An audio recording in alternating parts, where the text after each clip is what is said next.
Hello. Today I'm going to be sharing with you a little bit of an encounter with Jesus.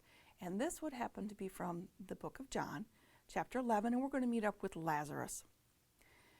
Now, we know that Lazarus was one of the three family members, Martha, Mary, and Lazarus, and they had lived in the town of Bethany near Jerusalem.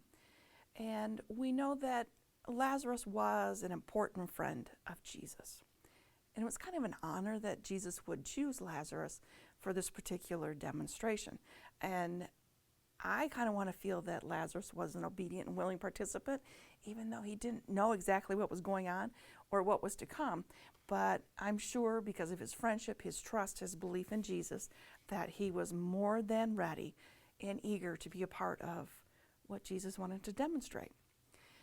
So we're looking at this life of Jesus' ministry and all the people that he touched throughout his time traveling. And I'm sure that Martha and Mary and Lazarus joined in and went to different places and supported Jesus' ministry in a variety of ways. You know, they might have been kind of like an advisor, or I know that there's probably some financial support that they gave. They, opened up their house for Jesus to come in anytime that he was in the area. He could come and find a relaxing respite from the world around them, or to host gatherings for other people to come in and listen to what Jesus had to say and to learn how to become a believer as well. So we're looking in John chapter 11, and I'm going to read the first 16 verses for you just to get our mind in the right direction. Now a certain man was sick, Lazarus of Bethany, the village of Mary and his sister Martha. And it was Mary who anointed the Lord with ointment and wiped his feet with her hair, whose brother Lazarus was sick. The sisters therefore sent to him, saying, Lord, behold, he whom you love is sick. But when Jesus heard it, he said, This sickness is not unto death, but for the glory of God, and the Son of God may be glorified by it. Now, Jesus loved Martha and her sister Lazarus. Wait a second.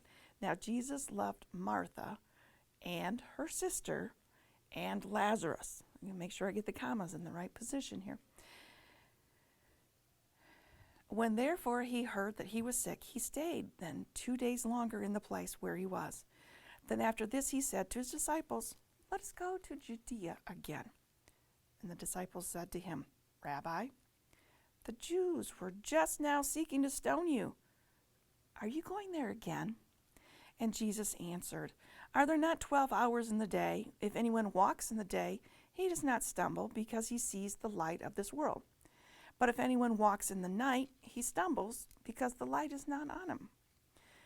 And this he said, and after that he said unto them, Our friend Lazarus has fallen asleep, but I go, that I may awaken him out of sleep. And the disciples therefore said to him, Lord, if he has fallen asleep, he will recover. Now Jesus had spoken of his death, but they thought that he was speaking of a literal sleep. And then Jesus therefore said to them plainly, Lazarus is dead. And I am glad for your sakes that I was not there, so that you may believe, and let us go to him.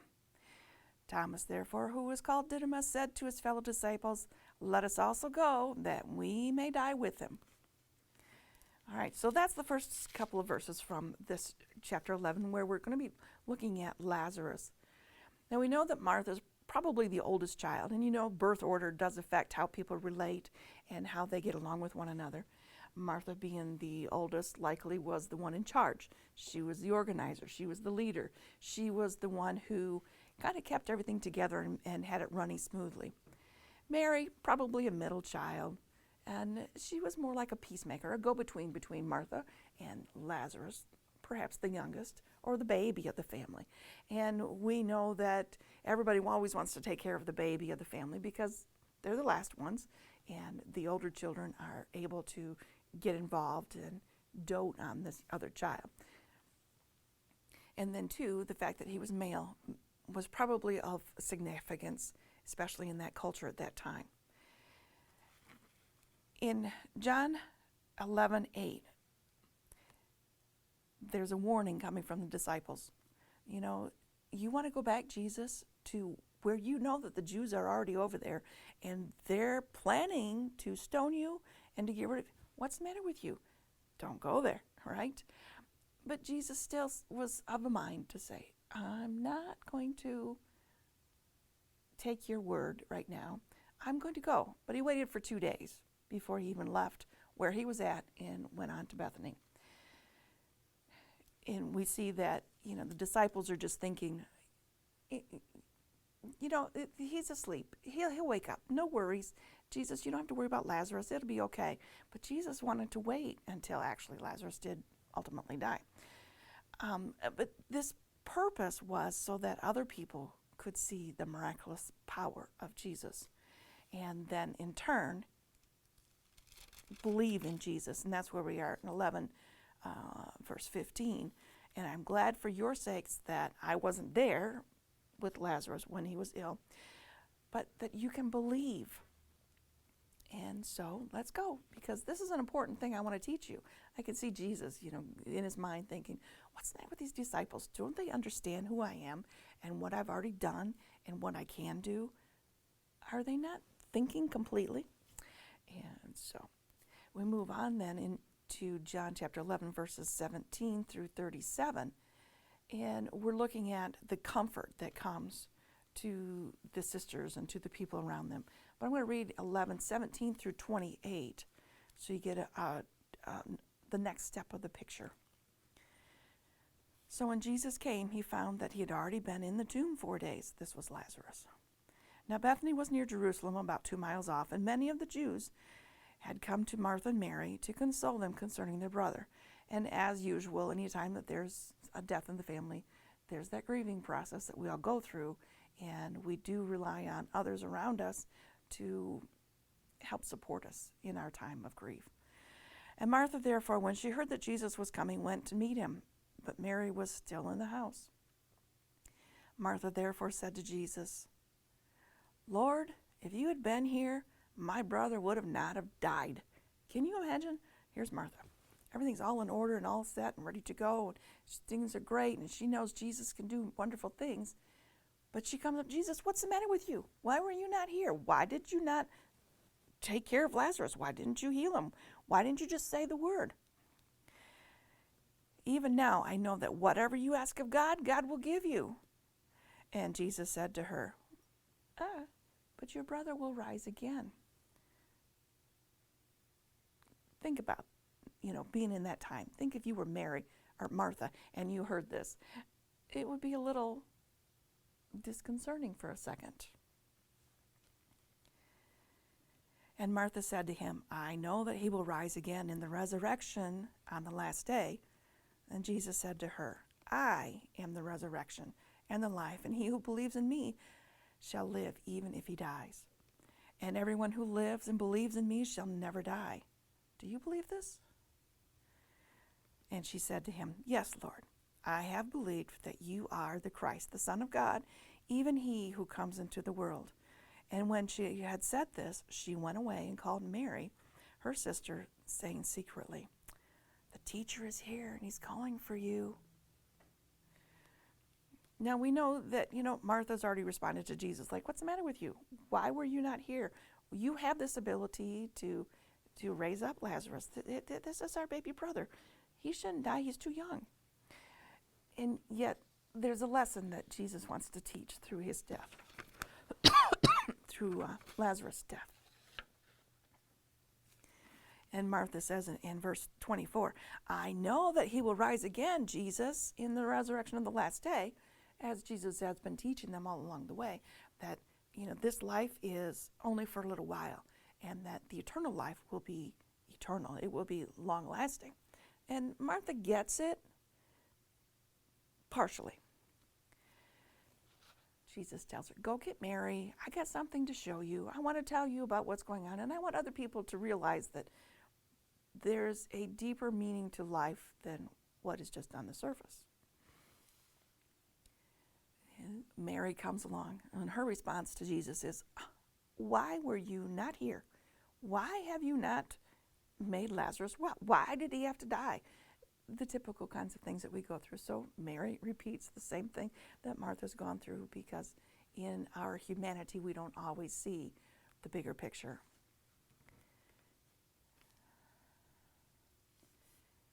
In John chapter 11, verses 29 through 38, we'll go to a little bit more of the story. And here is then Mary has come along to be with Jesus as well. And when she heard it, she arose quickly and was coming to him. Now Jesus had not yet come into the village, but was still in the place where Martha met him. The Jews then, who were with her in the house and consoling her, when they saw that Mary rose up quickly and went out, followed her, supposing that she was going to the tomb to weep there. Therefore, when Mary came where Jesus was, she saw him and fell at his feet, saying to him, Lord, if you had been here, my brother would not have died. And when Jesus therefore saw her weeping, and the Jews who came with her also weeping, he was deeply moved in spirit and was troubled. Let's see, I'm going to verse 38. And verse 34, and said, Where have you laid him? And they said to him, Lord, come and see. Jesus wept in verse 35. And so the Jews were saying, Behold, how he loved him. But some of them said, Could not this man who opened the eyes of him who was blind have kept this man also from dying? Jesus therefore, again being deeply moved within, came to the tomb.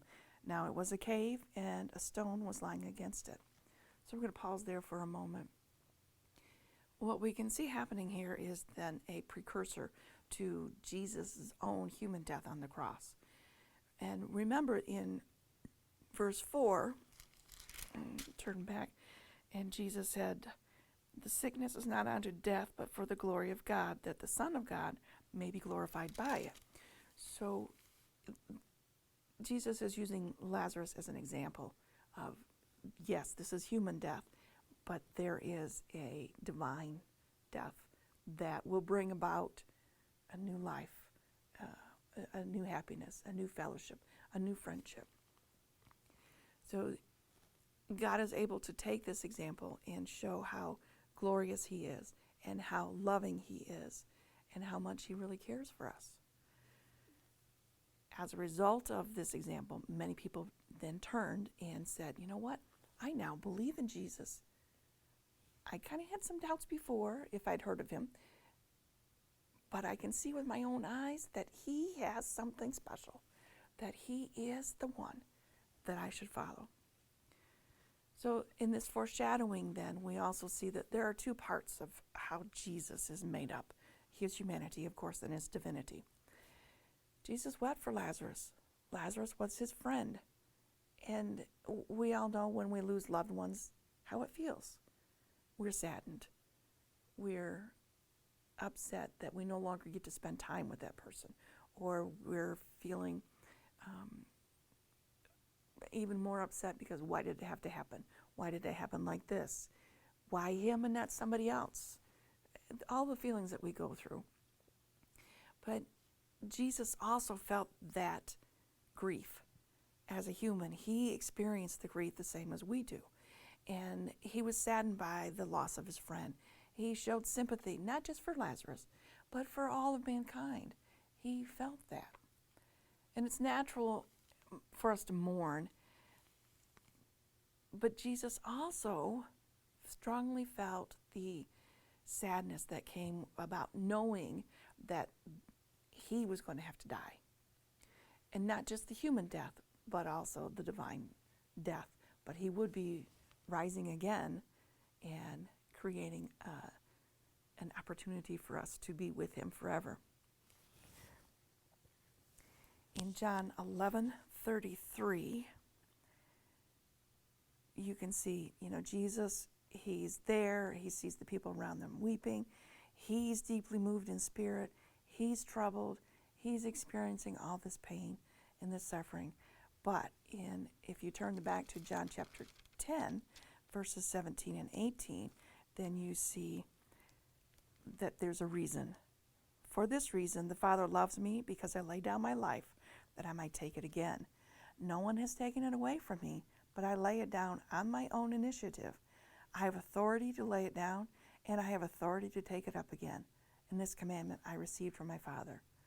So Jesus knew that there was a time when he too would die, but he would rise again. All right. We also see in Jesus' divine nature the intensity of emotion that he feels rage against death and sickness and all this attack on God's creation. I can't even begin to imagine what pain and discomfort that did to him and how it impressed on him the burden of what it was that he had to experience in order to deliver the people, the ones that his Father created, the ones that he loved so much that he gave his only begotten Son, that everybody would have life and would not perish. So when Jesus rises from the dead, he destroys the power of death, and his body is transformed. Death doesn't have any victory. It's been rubbed out forever when Jesus rises. And you know, that death, the penalty of sin, the cost of that was paid by Jesus and his blood on the cross. He took the ultimate price and paid it for us because he loved us so much. In John 11:39 through 46, let's finish out this part of the story. Jesus said, "Remove the stone." And Martha, the sister of the deceased, said to him, "Lord, by this time there will be a stench, for he has been dead 4 days." And you know, when I thought of that, yep, he doth stinketh. Not only would his body stink, but, you know, if you think about it, it's death that stinks. Death and all the evil that goes along with death and all of the death that is caused by evil and the havoc that it reigns in our lives when we allow it to run amok. And Jesus said, "Remove the stone." Okay, Martha, the sister of the deceased, said to him, "Lord, by this time there will be a stench, for he has been dead for 4 days." And Jesus said to her, "Did I not say to you, if you believe, you will see the glory of God?" Like, duh, what's the matter with you? I already told you this. I can see Jesus like, really? Did you not listen to anything that I've said? Have you not been paying attention? And so they removed the stone, and Jesus raised his eyes and said, he had to say this out loud so that the people around would hear and would know that this was something special. Okay, "Father, I thank thee that thou heardest me." Yep, Father's always listening. "And I knew that thou hearest me always, but because of the people standing around I said it, that they may believe that thou didst send me." So this is not just me doing this just because. It's, Father, because you want me to do this, and you have given me the ability to do this and to stand in this place to represent all of humanity. God, I want them to see you. So it's pointing back to the Father and the fact that he loves us. Loves us. And when he had said these things, he cried out with a loud voice, "Lazarus, come forth!" And he who had died came forth, bound hand and foot with wrappings, and his face was wrapped around with the cloth. And Jesus said to them, "Unbind him and let him go." Well, many therefore of the Jews who had come to Mary and beheld what he had done believed in him. But some of them went away to the Pharisees and told them the things which Jesus had done. Oh, I was supposed to only read part of that. Sorry. But you know that death stinks. We got that part. And Jesus has come to wipe out the stink of death. He's offered us salvation and that hope which will bring us to eternal life with him forever. In John 11:40, you know, it's that, weren't you listening to me, girls? Martha, Mary, hello. I've told you this already. And I can almost envision Jesus with a twinkle in his eye. You know, you're just so human. I want you to dig a little deeper. I want you to look beyond just the surface of things. I want you to find the depth of my purpose in being. Believe and root that belief very deeply and firmly in me. I'm sure Jesus was quite patient, but he wanted everybody to know that this is an important thing. You know, even though Lazarus is dead, I want you to understand you don't have to be dead either. There is a short death. There is the little bit of time that I'm going to be dead, but I have something better to offer to you. And I really like the fact that Lazarus heard and obeyed, and death couldn't keep him down. You know what? Jesus, all he had to say was, Lazarus, come forth. Come on, buddy. I'm here. I come to see you. And death's chains just let go, and Lazarus was brought back to life again. We know that Lazarus died again. Later in his humanness, he had to die. His body had to die, but that's beside the point. In John 11:45 through 47, then we see this beginning of a plot that's being hatched. You know, there's all of this contention about Jesus couldn't be the king. He's a person. How's this going to happen? And the Jews don't believe it. And so there's this war going on. We see in 11:45 that many of the Jews who had come to Mary and beheld what he had done believed in him. They got to see this with their own eyes. They got to hear Jesus pray, and they got to see Jesus come forth. This was amazing. Can you imagine? And in 46, there were some folks who just didn't get it. They didn't believe. And they ran to the Pharisees and said, hey, do you know what Jesus did this time? Did you know? I got something to tell you. And so they began to tell the story about what happened with Lazarus and how he was raised from the dead. This upset the Jewish leaders. You know, this was just this hostility that was building and brewing was getting worse and worse and worse. And the conspiracy to remove the threat of power to the rule of the land that was known at that time was then propelled into motion, and the process of condemning Jesus was further ignited. And you can read the rest of the story about how it came to be that Jesus was ultimately crucified and died, but rose again in the remaining part of that chapter. Jesus' encounter with his friend Lazarus is more than just a revelation of God's heart. It's an expression of his sympathy and his love for grieving people of all ages, of all times. It's also a demonstration of his power over evil and over the final enemy of death itself. Jesus is the champion. He defeated death and the grave. So this is a preview of what it is that we can look forward to for ourselves if we are also believers and friends of Jesus. And I want to emphasize 11:25. I'm the resurrection and the life, Jesus said. He who believes in me shall live even if he dies, and everyone who lives and believes in me shall never die. Jesus then asked, do you believe this? So it all comes down to one simple point. Is your heart ready for an encounter with Jesus? Do you believe?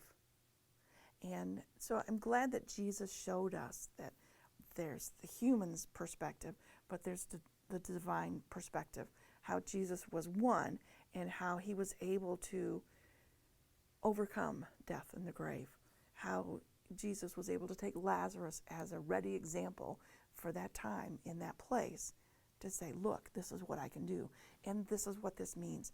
There's more to living than just the right now. There's the eternal. Pastor said in his devotions earlier in the week that we're living to die in our humanness, but we as believers are dying to live in eternal splendor in heaven.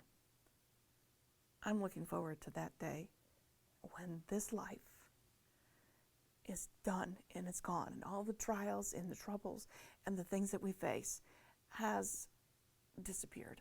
I'm looking forward to being in a wonderful, loving, perpetually peaceful environment, one that's filled with joy, one that is just so much better, happier, freer, more than what we can imagine. I can't wait to get there. I can't wait to be in heaven. So Jesus used Lazarus as an example of what more we can expect with life given to Jesus, with that provision of the ultimate hope of our salvation. And that salvation is important for all of us. It's your choice. Do you believe?